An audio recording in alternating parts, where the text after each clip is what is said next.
Thank you, Rita. Good evening and welcome to Look North. Our top story tonight. 40 years in prison, the sentence finally handed down to the ringmaster of the armed robbery that killed PC Sharon Beshinitsky 19 years after her murder. All those years ago, we made a promise. We made a promise to hunt down every last member of this gang. And today, we've achieved that. We'll hear from the Chief Constable of West Yorkshire Police.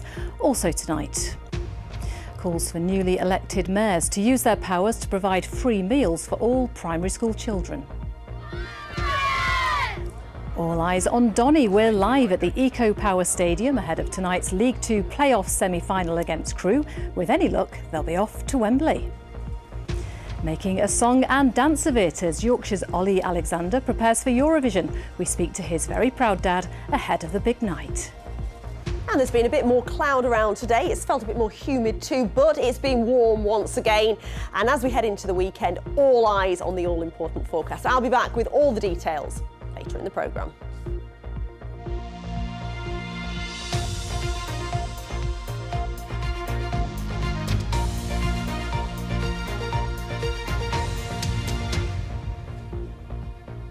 Thank you for joining us. First tonight, almost 20 years since PC Sharon Beshinitsky was shot while answering a call to help in Bradford. The new officer was 30 minutes away from heading home for her daughter's 4th birthday party when she was murdered by armed robbers. Today, the man who masterminded the armed robbery has been sentenced to 40 years in prison. Her family and colleagues were in the courtroom as he was handed his sentence. Our Home Affairs correspondent Emma Glasby has more. 75 years old and starting a life sentence in prison. This was the moment Amanda Harper was finally brought back to West Yorkshire to face justice. On the 18th of November 2005, murdered Police Constable Sharon Beshinitsky. Have you any reply to that charge? Do you wish to say anything? I'm not murdering anybody. Today he was given a minimum 40-year prison sentence for organising the armed robbery which ended with PC Sharon Beshinitsky being murdered on a Bradford street. Police Constable Sharon Beshinitsky's courage and commitment to her duty that day cost her her life. The sentence I pass is no measure of the value of the life that has been lost. That is beyond measure, and no sentence I pass can put right what you have done. It was back in 2005 that PC Sharon Beshinitsky was killed. She was responding to a silent alarm at a travel agent's when she was shot dead by robbers, and her colleague PC Teresa Milburn was seriously injured. Over the years, 3 men have been jailed for murder and 3 others for their parts in the robbery. I will prove that in a court. I'm innocent.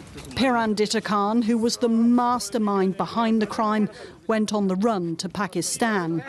He was extradited to the UK last year, and today PC Beshinitsky's family was in court to see him sentenced. November 2005 was the start of an almost 19-year journey.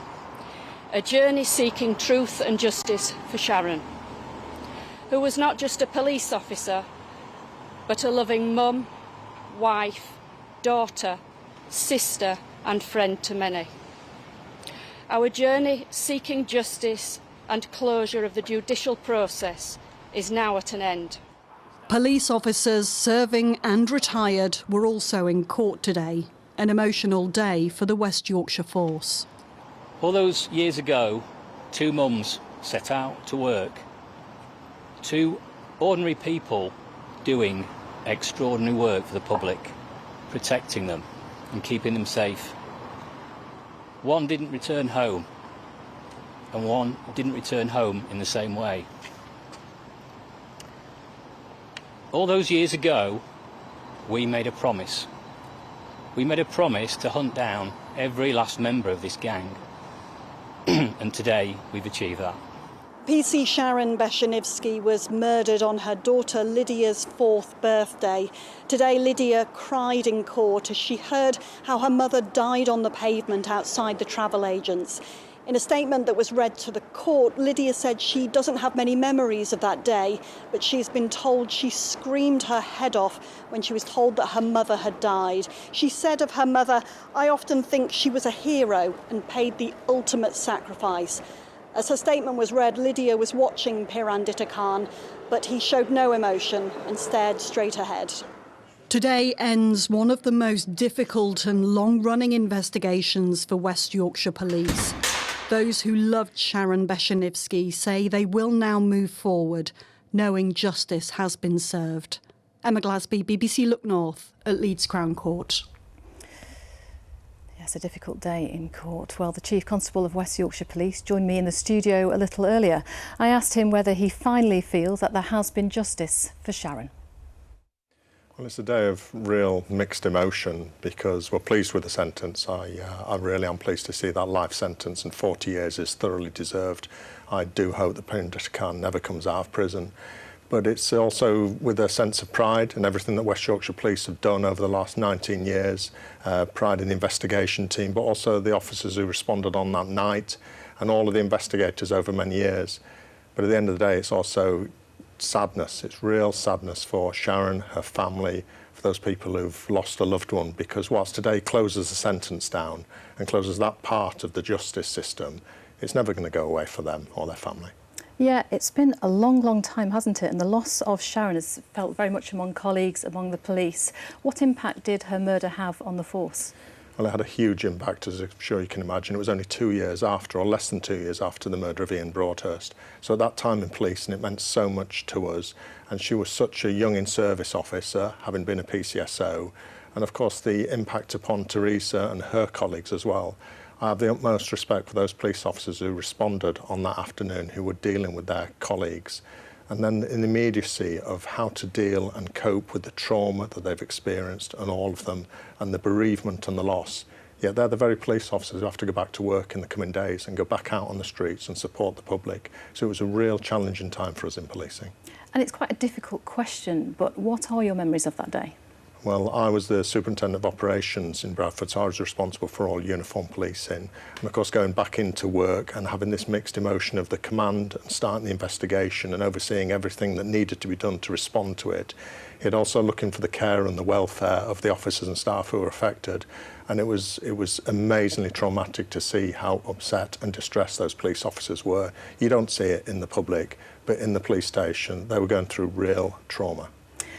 And we know that every single day police go out and they put their lives on the line. A routine call can turn into utter devastation. What improvements have been made now? Well, there's been many equipment changes and many procedural changes, and there's changes to legislation around the assault on emergency workers. But none of that takes away from the so unusual events that occurred there on Morley Street. It was just a routine call, 2 police officers going to a standard incident, and they were met with hell and fury and damnation coming out of that door by those offenders. And that's why policing feels so strong about it, the unjustness of it. Would you say it's getting worse for police? I don't think it is. There's a feeling within society that things are getting worse. I think people are more willing to be abusive, to spit out, to punch, to kick, to fight with police officers, and that's unacceptable. But I don't think the tragic incidents we've seen 20 years ago here are more, but they still hurt. They hurt every time we see this happen at every part of the country. Yeah, a very difficult day for the force. Thank you for your time today. Thank you. OK, you're watching Friday's Look North. Still to come on tonight's programme. Running in memory of Alfie, the friends coming together to highlight the issue of knife crime.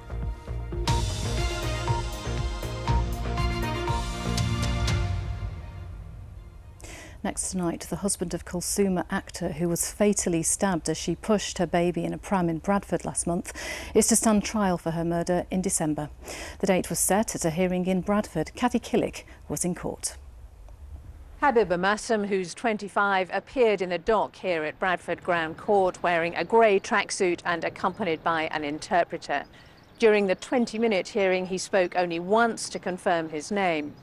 He's accused of murdering his wife, Kulsuma actor, in Bradford on April the 6th. She was stabbed while pushing her baby son in a pram on Westgate in the city centre and later died in hospital from her injuries. Mr Amassam was arrested in Aylesbury in Buckinghamshire after a 3-day nationwide manhunt. West Yorkshire Police has referred itself to the police watchdog, the IOPC, because it had had prior contact with Kulsuma Akhtar before she was killed. Today's hearing set out the timetable for the trial, with the next appearance due on July the 25th. The trial proper will start on December the 2nd. Cathy Killick, BBC Look North, Bradford. More news from around the region, and a Just Stop Oil activist has been found guilty following a protest at the World Snooker Championships in Sheffield last year. 26-year-old Eddie Whittington and 53-year-old Margaret Reed appeared at Sheffield Magistrates Court today and were found guilty of causing and attempting to cause criminal damage. The pair interrupted the 2023 tournament when Whittingham climbed up and threw orange paint powder over the snooker table. They're due to be sentenced on the 10th of July. 2 people have been charged with firearms offences after emergency services were called to remove a number of suspicious items from a house in South Yorkshire. Over 100 homes were evacuated in Grimethorpe on Wednesday, and an army bomb squad was called to the scene. 58-year-old Ian Clawton and 57-year-old Leslie Clawton from Grimethorpe were charged with drug and firearms offences following the incident. Now, parents are being warned by police to look for signs of aggression in their family dogs after a girl was attacked by a family pet last night in Rotherham. Last year, South Yorkshire Police said they had seen a 29% rise in dog attacks, the biggest increase in dog offences across our region. They said these types of attacks were an ongoing problem of owners not taking responsibility for their dogs' actions. Now, our Metro mayors are being asked to use their powers to provide free school meals for all primary school children. The London Mayor funds a programme that does just that, providing healthy meals at no cost to parents. Aisha Iqbal reports from Bradford.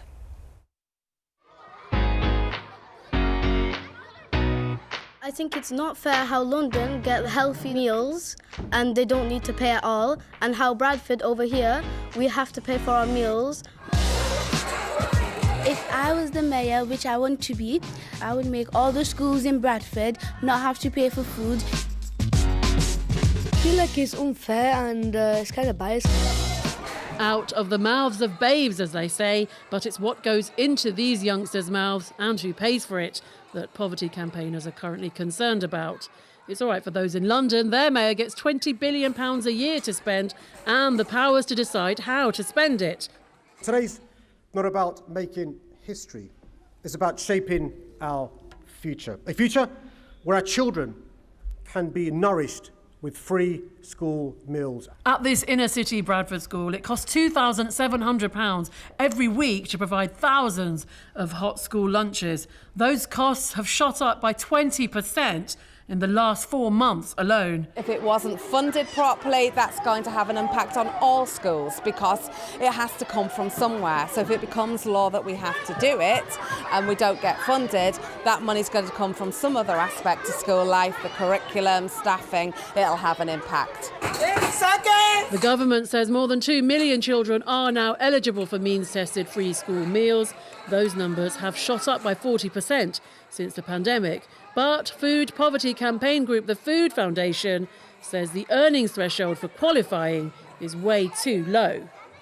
There is really strict eligibility criteria for the government's national free school meal scheme that mean that there are hundreds of thousands of children across England who are living in poverty, but they don't qualify for free school meals. And so we're calling on the Metro mayors across England to champion the expansion of free school meals and remove that postcode lottery. The mayors of Yorkshire are already facing multiple funding pressures as they start their new terms in office. But these youngsters want them to prioritise feeding their future hopes and satisfying their appetites for fairness. Aisha Iqbal, BBC Look North, Bradford. Yes, lots to discuss on that topic. Well, a spokesperson from the Department of Education said they'll keep reviewing the distribution of free school meals to support those who need them most. And there's more on that story on this week's Politics North. That's Sunday morning at 10 o'clock here on BBC One. Do tune in. Now from school meals to sport, and I think it's time we talked about Doncaster Rovers. Everyone else seems to be doing exactly that, because Rovers' run of matches without losing is now at 13, including 10 straight victories. As a result, they're now on the brink of reaching Wembley and a playoff final that could see them promoted to League One. Ahead of tonight's semi-final second leg, Paul Ogden is at the Eco Power Stadium for us tonight. 2-0 ahead from the first leg on Monday at Crewe. Tonight, ahead of the home leg, nobody really expects Doncaster Rovers to blow their ticket to Wembley in the playoff final against either Crawley or Milton Keynes Dons. Not least this gentleman. And I'll tell you about Paul, notorious Doncaster Rovers follower. He told us in August that Rovers are going to make the playoffs. Am I right? You is. We played Everton down here, and Kitty and myself said to you that we were going to go up that league and we were going to get into the playoffs and get promoted, and you said, really? And I hope you play that back on Look North for us anyway. But we are doing it. We're there. We're now, with 90 minutes away from getting to Wembley. We're going to do it. We're going to get to Wembley. We're going to be in League One. So watch out, Rotherham and Barnsley. We're coming for you. And Huddersfield Town in League One. They keep reminding me of that as well. And Paul, if only we had listened to you earlier in the season. I want to know from you, Kitty, how it's happened, this turnaround. That Rovers were actually 22nd in the table or something like that in the early spring. I'll tell you how it's happened. Because we've got a damn good manager. The team that we've got, they're playing together. They understand one another, and the players a team. Doncaster Rovers, brilliant. And the atmosphere so far for the home games. What are you thinking about tonight in terms of the feeling? Is there any fear, Kitty? No, it's important. And I'm very nervous, but there's no fear. No fear. I shall be singing along tonight. It's absolutely amazing. And I'm already thinking, Melanie, about the following at Wembley that is going to be happening a week on Sunday for the final, surely. Absolutely. This stadium tonight's going to be rocking and bouncing. And week on Sunday, absolutely. Get your cameras down there. Doncaster Rovers, we're coming for you. Wow, fantastic. Les, thanks for being with us as well. How long have you been a Rovers follower? Oh, about 15 years now. Drive the Bells and the supporters on their away games. Drive the Bells team coach, but this is something really, really special happening here under Grant McCann. Keep an eye on this space. We've got Grant McCann. We've got Grant McCann. Can you keep him though? Seriously, Paul, can you keep him? Yes, we can do. He's not going anywhere. He's not going to Sunderland. There's rumours he might go to other places. Grant wants to stop here. And Wembley, here we come, up the Rovers! Let's ask one serious question. Can they do it in League One as well? Yes. Why not? Yes. Why not? With this manager and this team, yes. These people need no convincing. In League One, they'll be up against Huddersfield Town. If you missed the breaking news, new manager incoming for Huddersfield Town. We don't know who that is. The reason is that Andre Brightonwriter has left his position tonight. After 13 matches in charge, he's not going to be going into League One with Huddersfield Town. Watch this space. We will indeed, and 90 minutes away from Wembley. There you go. We'll have to wait and see, won't we? Now, sticking with sport, and it's the Rob Borough Marathon this weekend in Leeds. Over 10,000 people took part last year, and it was a runaway success. Well, last year, over £1 million was raised for the MND Association, with Kevin Sinfield carrying Rob Borough over the finish line. Who can forget that? This year, they've announced that Rob will be there to meet Kevin as he finishes the race. Kevin says he was thrilled to be taking part again. The spirit amongst everybody was so special, something I'd never felt before, and on top of that, everybody raised over £5 million collectively, so it was a massive effort from the City of Leeds and the people who were here and present, and let's do it all again. Yep, a massive effort indeed. Well, Rob Borough has sent a special good luck message to all those taking part. Hi everyone, it's Rob. I just want to wish all the runners taking part in this year's Rob Borough Leeds Marathon and Half Marathon the very best of luck. Although I won't be taking part in the marathon this year, I will be there at the start line to cheer you on. Make sure that you enjoy the day and keep smiling. Thank you to everyone taking part and good luck. And thank you, Rob. Now, many of those running this weekend are doing so for a special cause. One close-knit group of friends say they want to highlight the issue of knife crime after suffering a devastating loss last year. Corinne Wheatley went to meet them. One last gentle jog in the park before race day. On Sunday, 15 runners on the starting line for the Leeds Half Marathon will be in matching orange T-shirts. in memory of Alfie Lewis, who was stabbed and killed in Horsforth last November. Obviously we've been struggling, the family's been struggling, so all the family together have always wanted to do something that's good and positive. My granddad and my aunties are all doing something else, and we're running Harrogate. I thought I'd go for the more challenging one and do the half marathon with my mates. Alfie was just 15 years old, the #1 fan of his big brother's football team. He's wearing their kit in this photo taken the day before he died. Anthony says his best mates have helped him through the last 6 months, and now they're all taking on the 13.1 mile challenge together to send a message about knife crime. It's not big, it's not hard, it's not clever. It can break families, it's heartbreak, it can take children's lives that don't deserve to be taken. It's become a lot more prominent in the younger ages, so we'd like to be able to make as much awareness, and when you see the orange top running around, realise what we're doing it for and who we're doing it for as well. So obviously I've got the tattoo of my mum and Alfie on my arm, so obviously when I'm running through I know that they're on my arm by my side the whole way through. So it's my fist and then Alfie's fist obviously pointing together, him coming from the sky around the clouds, and obviously mine going up to him. Obviously when this tragic thing happened, it made us want to do something to make awareness of what's gone on, and just to prove that we can do something like this for him, for Alfie, and just to show support to the family because we love him so much. Right, go! Anthony and his friends are used to running on the football pitch, but most have never done a half marathon before, except for more experienced runner Luke, who's keeping them on track. No going on long walks, no runs, no nothing. This is the final run until we go. Let's do it, let's do it. For Alfie. Go.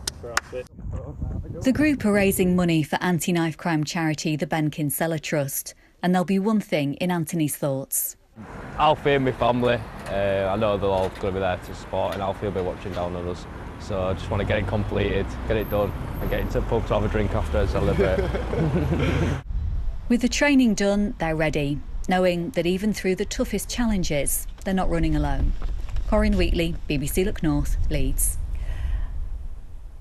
And good luck to everyone taking part. Now, finally tonight, there he is, the man of the moment. It's the Eurovision Song Contest this weekend, and we're right behind the UK's entrant, Ollie Alexander. He was born in Harrogate, and his dad lives in Sheffield. This weekend, he'll be glued to every twist of the jury scores. Now, just a heads up, Tom Ingall's report does include some flashing lights and, more troublingly, some dad dancing. You're watching a man push the boat out. Tomorrow night, David's heart will be going boom, bang, bang as he watches his son Ollie rep the UK at Euroviz. When he was very young, he used to stand in front of the television, MTV, when Steps were on and S Club 7, and he would like emulate all the movements and copy the whole thing. What was the road for Ollie between performing in front of the telly as a toddler and actually getting up on that stage? He stuck with music for a long time, but then he moved into acting and he did some stage work. But the music and the acting were always a sort of bit of a tension between him, I think. And in the end, he wanted to do more of the music. Then, of course, It's a Sin came along. That was a fantastic show. But now he's doing Eurovision. Brilliant. David only found out congratulations were in order with the rest of us. Since then, he's been in a state of euphoria. It's good for dad dancing, isn't it? I mean, Absolutely, it's just, yeah. There's nothing wrong with a bit of dad dancing. I'm working my neck. Oh, yeah. You can feel the beat all the way through. I'm voting. I've got my 12 points ready. It's all right. Yeah. Can we have a lie down now? Yes, I've danced too much right there. Thanks, Ollie. I need one of them sky hooks. It didn't take him long to make his mind up about how he wanted to mark this fairy tale. No, well, I did think about going to Sweden, but then I thought, no, I'm going to buy myself a great big television, get some friends round to the house, and we're going to have a party. So that's what we're doing Saturday night. Eurovision is very competitive. What are the chances? I think it's a fantastic song. It's got plenty of energy. It's got a good beat to it. There's some strong contenders out there, but you know what? Whatever happens, he will always be a superstar as far as I'm concerned. You've got the T-shirt. Let's just have a look. Yeah, do not adjust your TV set, folks. It's supposed to look like that. My guess is actually that will come into focus when enough alcohol has been consumed. It may very well. So, is this corner of Sheffield excited? Just a little bit. Tom Ingle, BBC Look North, Sheffield. Oh, we're all excited and I am making my mind up. Ollie is going to win. Did you get that reference? I've got that reference, yes, thank you. Very cool. Yeah, you're not that young. On to the weather, sorry. Leeds Marathon, how's it looking? Sunshine? Sunshine, yes, and very warm, I think, as well. So plenty of fluids will be needed, and obviously the UV is high. So, it could be a bit tricky conditions for running. Come the afternoon, if people are still running, there could be the odd sharp shower, but unlucky. Most of it does look dry and fine. I've got a couple of photos for you from last night, actually, because we've got some lovely sunset pictures, some lovely orange colours and red sky at night. If we look at the second one, Shepherd's Delight, and of course we have had a lovely day today. Talking of night skies, overnight tonight we've got a good chance of seeing the Northern Lights. I think 3 or 4 o'clock in the morning will be the best time to view them if you are interested. Right, you can keep pictures coming in to a variety of places, to the Weather Watchers page or on social media as well, Keeley.Donovan on Instagram. So yes, the warmth continues as we head through the weekend, and then all change for next week. In fact, some subtle changes perhaps on Sunday for some of us. But tomorrow, sunny spells, and it will feel warm once again, temperatures in the low 20s. But that high pressure moves away eastwards. On Sunday, we've got the risk of catching a shower through the afternoon. They will be isolated, but they could be heavy. And the Met Office are warning there could be the odd torrential downpour, particularly for the hills. And then we've got rain good and proper Monday into Tuesday. There's been quite a bit of cloud around today, certainly medium and high level cloud, but temperatures still got up into the early 20s, 22, 23 degrees, and it has felt quite humid out there as well. That cloud will continue to thin and break through this evening and overnight, and it looks like a glorious night if you are going to stay up or get up early to look at the Northern Lights. In the east, though, we'll see some sea fog developing, and some of that could pull inland later on in the night. Temperatures overnight dropping back to around 10 or 11 degrees. So let's have a quick look at those high water times. In Filey at 6 minutes past 7 and just before 7 in Scarborough. So early doors, there'll be some mistiness, some murk close to the coast. That will burn back to the coast, but it could linger along that coastline, right along the immediate coastline at times through tomorrow. But generally, we're looking at dry, fine conditions with some good spells of sunshine, and temperatures once again well above average for the time of year, getting up to 22 or 23 degrees. 22 is 72 Fahrenheit, and a fine evening to come through tomorrow evening as well. We'll see that sea fog affecting coastal parts once again. Into Sunday, a fine morning with some sunshine, a few showers cropping up through the afternoon. They'll be isolated, but they could be heavy, and then temperatures falling away more unsettled through next week, Amanda. Wow, a completely glorious weekend. Absolutely. Thank you very much, Keeley. Come and take a seat. Thank you very much. Are you going to be watching Eurovision this weekend? Can I say no? Yes, of course I am. No, we'll spare you the mum dancing. That's it from us. Hope you can join us again later on. Goodbye.